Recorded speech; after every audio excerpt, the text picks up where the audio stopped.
Testimonio de Nariño presenta La Entrevista, una conversación amena con la gente que hace la noticia.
La Entrevista con Uriel René Guevara Rivelo.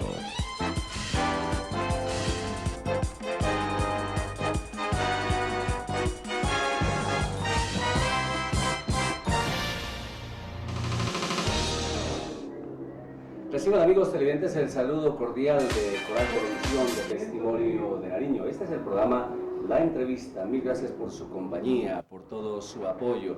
Nos interesa, como lo hemos dicho todos los días, el bienestar de Ipiales, el bienestar de todos nuestros vecinos, nuestros seres queridos. Nos interesa mucho la ciudad, que tengamos una sana convivencia y también la formación ciudadana. Nuestros niños, nuestros jóvenes, hombres, mujeres, que requieren del liderazgo de los maestros para que podamos entre todos hallar un presente mejor, un futuro distinto, más prometedor. Con estos principios siempre buscamos a nuestros invitados y el día de hoy tengo el gusto de presentar a uno de ellos, un maestro de literatura fundamentalmente, que tiene la experiencia de haber escrito libros exitosos y que ha podido comprobar ahora con las últimas tecnologías eso que se llama books, la autopublicación a través de internet, a través de empresas que tienen la cobertura del universo. Él va a compartir esa experiencia, no únicamente de literatura, sino una clase de libros que hoy vamos a tener la oportunidad y el privilegio de compartir. Libros de fútbol, libros de superación personal y uno en especial que tiene una primera edición a través de CDs, que es un libro que se titula Droga, para hablar de todos estos libros y de la experiencia que vive un escritor a través de los concursos, por ejemplo, a través de la enseñanza del idioma, a través de la crisis de la lectura que se observa en ciertos sectores, pues creemos que es el más indicado para compartir esa experiencia. Él es Carlos Elvin Guevara. Mil gracias por aceptar esta invitación, bienvenido. Muchas gracias, Uriel, muy buenas noches, un saludo muy especial a todos los televidentes. Bueno, cuando alguien habla de literatura, ese oficio de escribir y el que está al otro lado, el que va a leer, no siempre es un camino expedito, es un camino tortuoso, porque si un escritor produce un libro, siempre está pensando en el receptor, quién lo puede leer, quién lo puede recibir, pero hay muchísimos obstáculos, Carlos Elvin, hay multiplicidad de circunstancias que a veces no aclaran el camino de ida, y mucho menos el de ida y vuelta, como es el camino del emisor y el del receptor, hablando de los componentes de la comunicación. Cuando usted ha escrito libros, ¿qué es lo primero que piensa? ¿Qué es lo que se imagina y por qué lo hace? A ver, la experiencia de la escritura parte de la lectura. y de la vivencia propia. Yo creo que en este momento estamos viviendo una edad, una época de depresión literaria, donde los escritores están padeciendo por ser escuchados, ser leídos.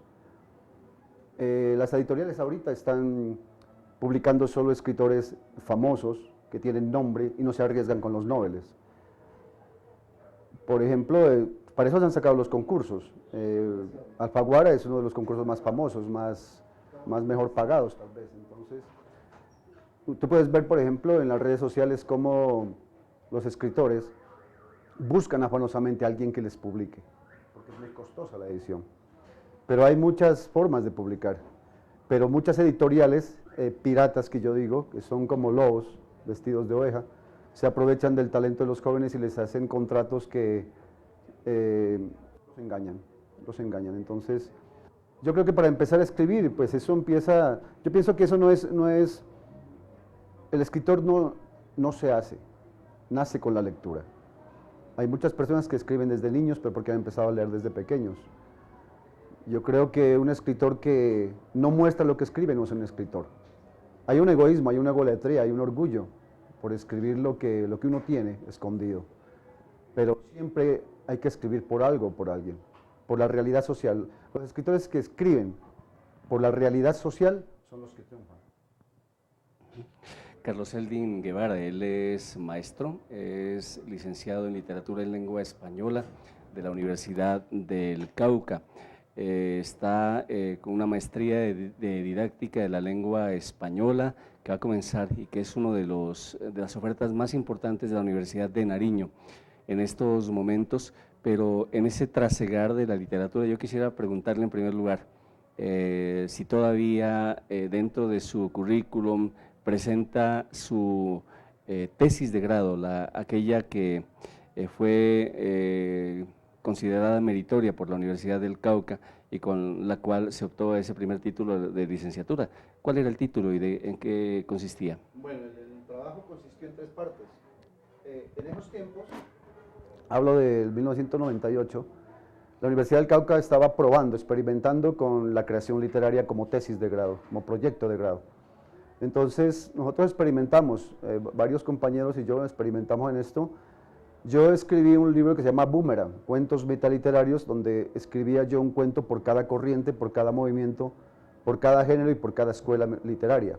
Es decir, escribí un cuento surrealista, impresionista, literatura policíaca, 20 géneros de literatura universal. Aparte de eso, mi parte personal, que era el realismo radiográfico, o sea, es una reacción al sensacionalismo. Yo creo, hablando de eso, yo creo que el sensacionalismo se está acabando. Ya no hay periódicos sensacionalistas donde hablan de sangre y muerte, todo real. Entonces yo decidí hacer una poética literaria a partir de la carnicería que se está viviendo en Colombia, y en esos tiempos era más. Y aparte de eso, la otra parte que era sobre un divorcio del español y la literatura, como estrategia didáctica de los docentes. Personalmente creo que no se debe dictar una clase combinada de español y literatura, sino de dividirla, separar el español y la literatura. Eso es más o menos lo que yo propuse. Nos fue bien, a lo largo de este tiempo, pues yo he estado experimentando en esa parte. Y de ahí viene, pues, a raíz de eso viene lo que es la lectura crítica, viene la interpretación de textos y cómo el estudiante, pues, puede asimilar a partir de la conjugación de la poética en los cuentos y cómo descubrir su propio estilo literario. Mire que los escritores que se basan en la literatura universal crean su propio estilo, mientras que aquellos que se basan en la literatura local no. Yo cuando dicto un taller literario, yo nunca leo a Aurelio Ortuño ni a García Márquez. Para mí son unas personas que nos hacen daño, nos ensombrecen.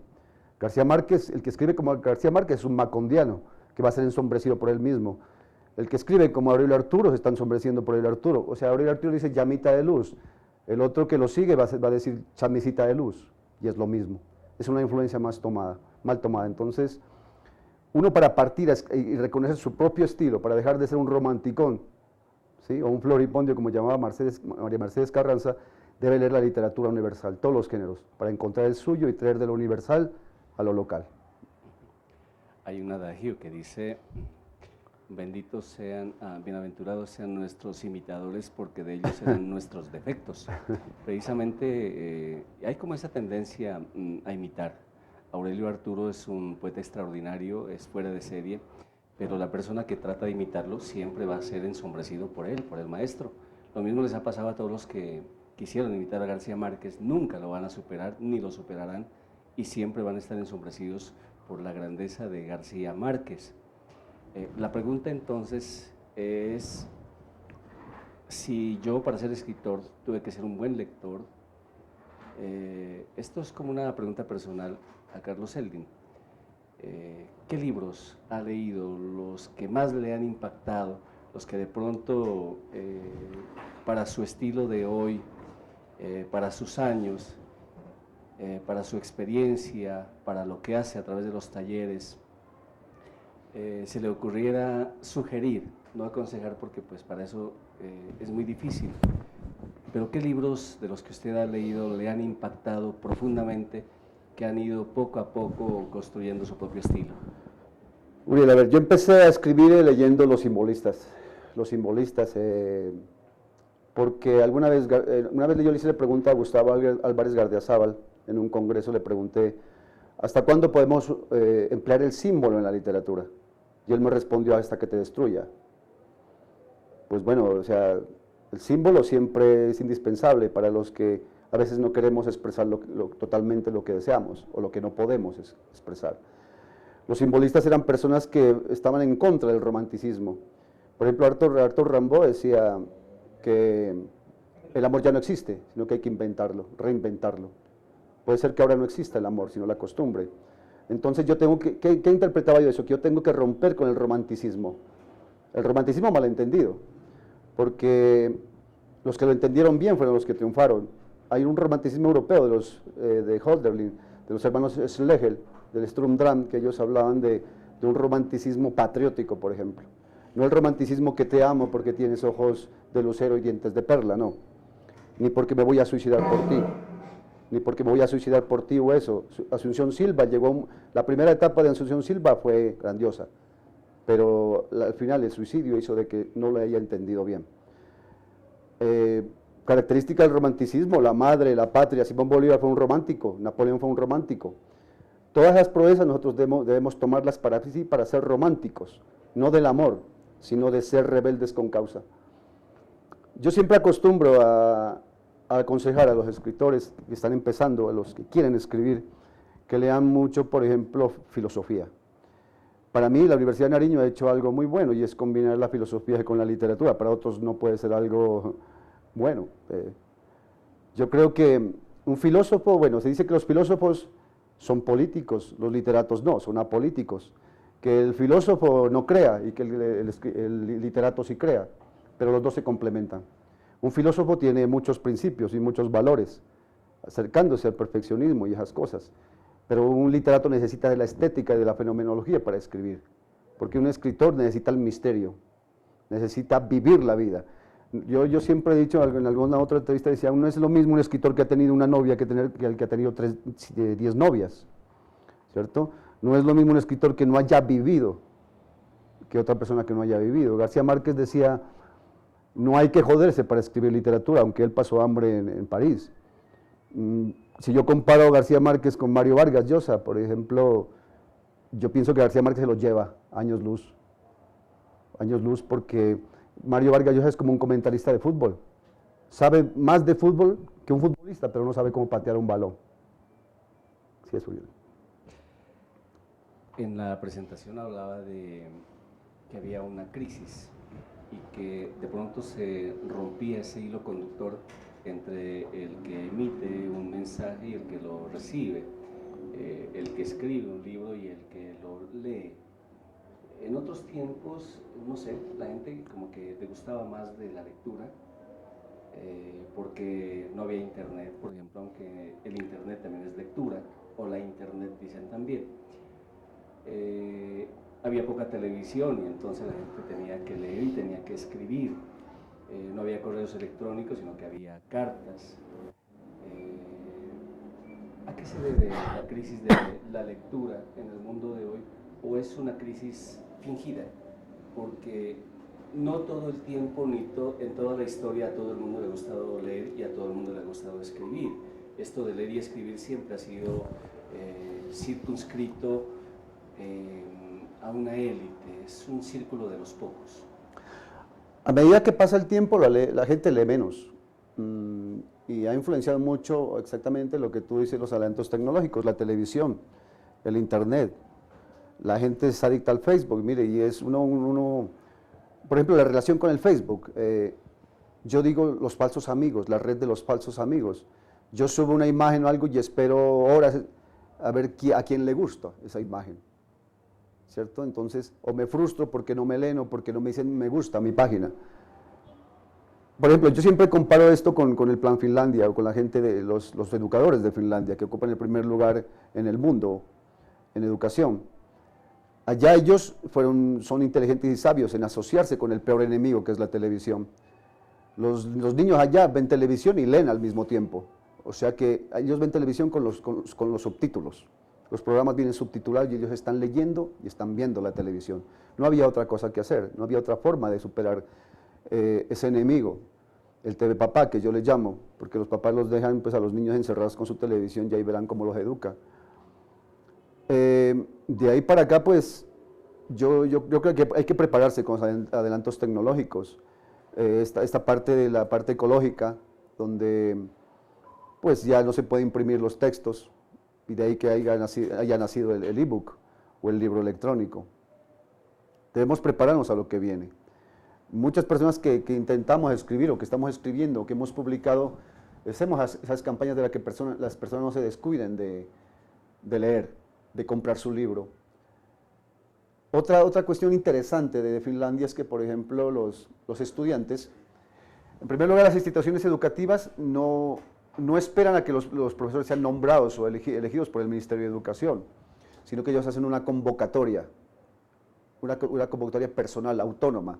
Las instituciones educativas eligen a los docentes, ellos mismos. Y la educación tiene los medios para, en primer lugar, darles el restaurante escolar gratis, regalan los útiles escolares. Los niños, por ejemplo, tienen sus propios libros y siempre tienen su libro que les gusta. Allá la primaria son casi 9 años de básica primaria y 3 de educación media. Por eso los docentes elegidos deben pasar varios requisitos. Uno de ellos es que ellos den un resumen de un libro, por ejemplo, la entrevista, para que sean contratados en un colegio. Otra es que muestren un talento artístico, que tengan conocimientos tecnológicos, aptitud matemática, que, por ejemplo, lo más importante de eso, lo que me llama más la atención es que tengan el servicio social. Una característica importante de los docentes para que trabajen en una institución educativa. Allá es como si todos los colegios fueran privados, pero no son privados. Allá no hay una distinción de clases. Los chicos de altos recursos y de bajos recursos se mezclan. Por eso la calificación no es numérica, sino cualitativa, porque no hay una diferenciación y no hay preferencias, no hay comparaciones entre los estudiantes. Son los procesos que ellos hacen y ha dado grandes frutos, ¿no? Bueno, lo que nos plantea Carlos Slim es bien interesante y uno trae esa experiencia educativa a la nuestra. Acá pues se dice supuestamente que la educación en Colombia ya no es cuantitativa, ni sumativa, ni se debe sacar promedios, que no son notas sino valoraciones. Y esa es la ideología que se vierte en los colegios y los maestros lo saben, pero sin embargo contratan una empresa de informática en donde vierten las valoraciones y resulta que eso, en lugar de convertirse en algo que el maestro debe manejar a partir de las competencias y las aptitudes, pues se quedan en los promedios y entonces es doloroso ver un estudiante que pierde el año con un 2.9 en literatura o en religión o educación artística, o que dicen que se salvó por el 3, y uno lo que se hace testigo es de la indolencia de los maestros, y a veces en los colegios más importantes o los gloriosos, como lo saben, donde la gente llora por un 2.9 y no lo admiten porque perdió el año. es muy distinto del ideal educativo que no frustra, sino que impulsa. Albert Einstein decía que todo el mundo sabe que cuando fue estudiante fue un desastre, pero resulta que a estas alturas es el genio más grande de la humanidad y es tan grande que todavía la gente no lo entiende, pero la ciencia 100 años después, por ejemplo, está comprobando sus teorías a través de las experimentaciones, a través de las evidencias. Diríamos que cuántos genios, cuántos niños excepcionales, por eso de valorar mal, de promediar la inteligencia, de comparar de los unos a los otros, pues está causando mucho daño. Por eso en las escuelas dicen que deseducan en lugar de educar. Pero el tema central es la lectura.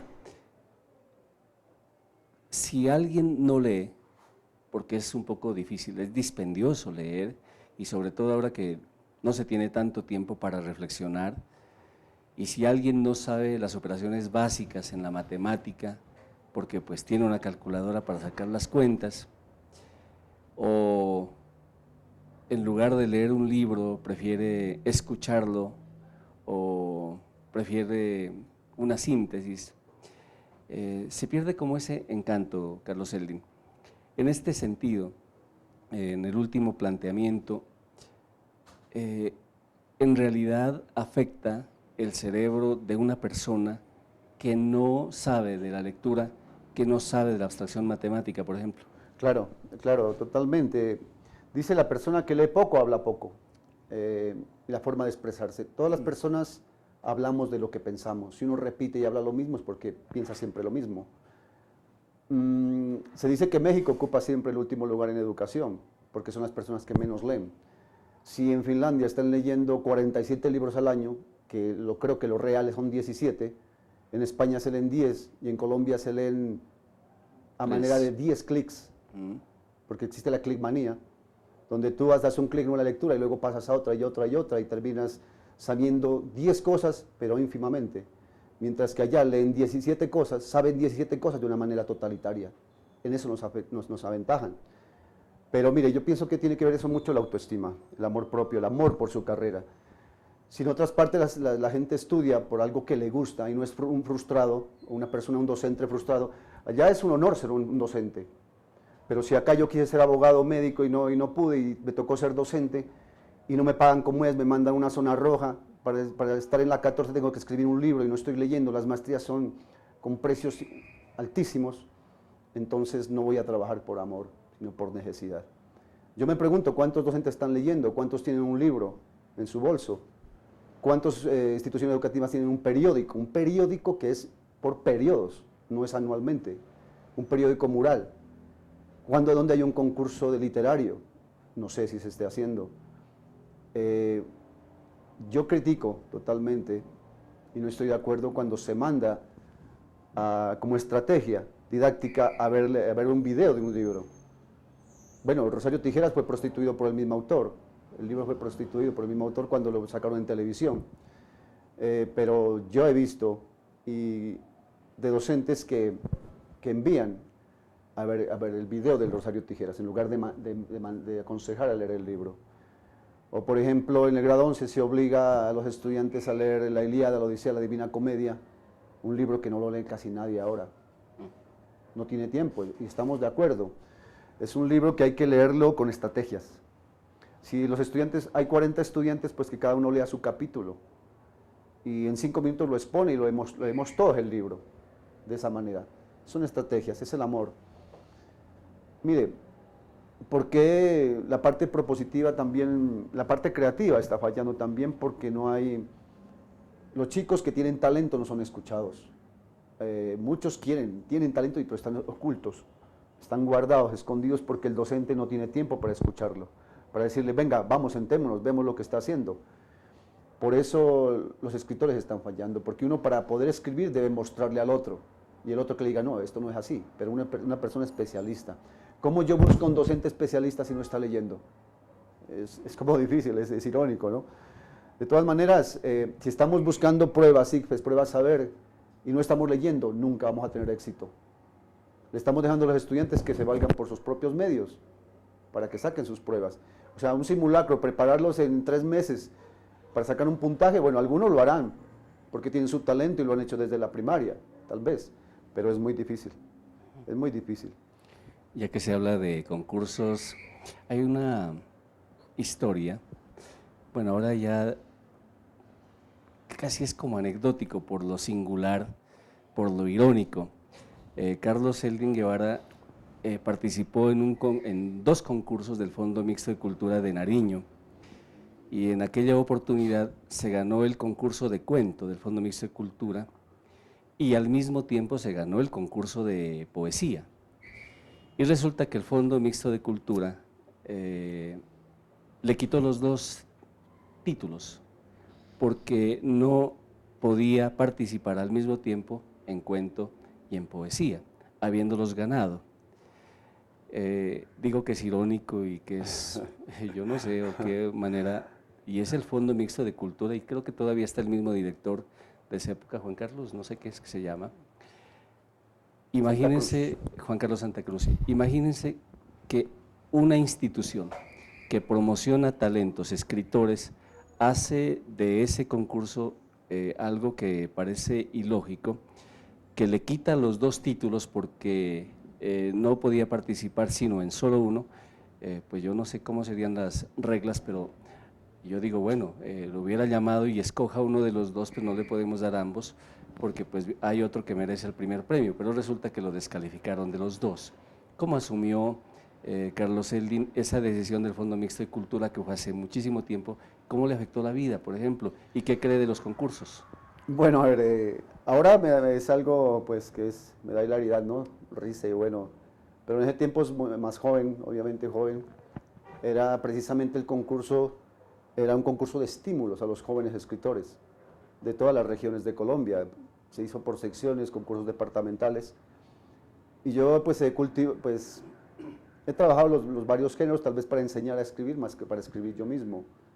Entonces yo saqué cuento y poesía y participé en los 2 concursos y me llamaron primero por uno que había ganado y luego por el otro. Obviamente era pues muy joven, entonces yo dije no, es algo, muchos ahora cuando yo les comento dicen que es un récord mundial, que eso solo sucede en Pasto, sucede en Pasto, pero entonces fue duro porque yo pensé en dejar la literatura o hacer otras cosas. Pudo haber bohemia, muchas cosas y mucho resentimiento, pero luego llegó la otra etapa en que quería demandar al Estado. Pero entonces yo dije, no, el Estado no tiene la culpa, mi patria no tiene la culpa porque yo escribo para ella. No la puedo hundir porque la plata no me la pagan ellos, sino el Estado. Era mi país y yo quiero a mi país. Si yo pudiera demandar a ellos, que ellos son políticos de la cultura. Porque otra cosa es que organice un concurso, sea un literato o un artista y no un político de la cultura que no sabe nada de cultura. Entonces, ¿qué iba a hacer yo? Dije, no, pues dejemos. Yo sé que los premios me los gané yo y yo soy el primer ganador, el segundo es el primer perdedor. Pero sirvió porque sé que fue importante porque me dio a entender que podía cultivar los 2 géneros. Me hizo madurar porque supe que me enfrentaba a un mundo que es difícil en la literatura, sobre todo si está patrocinado por la política y el gobierno que no saben a veces de cultura. Estaba haciendo pininos en el Ministerio de Cultura. Jaro Alvarado Tenorio es una persona que está en contra también de estos procesos políticos en la cultura, donde se escriben mamotretos de leyes, legislando leyes de cultura, donde hay objetivos de los objetivos y de los objetivos, fines de los fines y de los fines, y que invierten un poco de dinero en hacer esos proyectos, pero después nadie los hace, simplemente para sacar dinero por hacerlos. Entonces, es como la vez pasada que hubo la Feria del Libro y había concursos para publicarle a los nariñenses. Entonces participaron varias personas y decidieron publicarle un libro a una señora pianista, pero que es un libro que no lo va a leer nadie, mientras que si había libros de otros temas, podrían leerlos. Yo no sé, puede ser que haya mucha influencia, paternidades o obispados, no sé. Sin embargo, en esto los concursos sirven los concursos. Luego, pues, gracias a Dios y al trabajo y al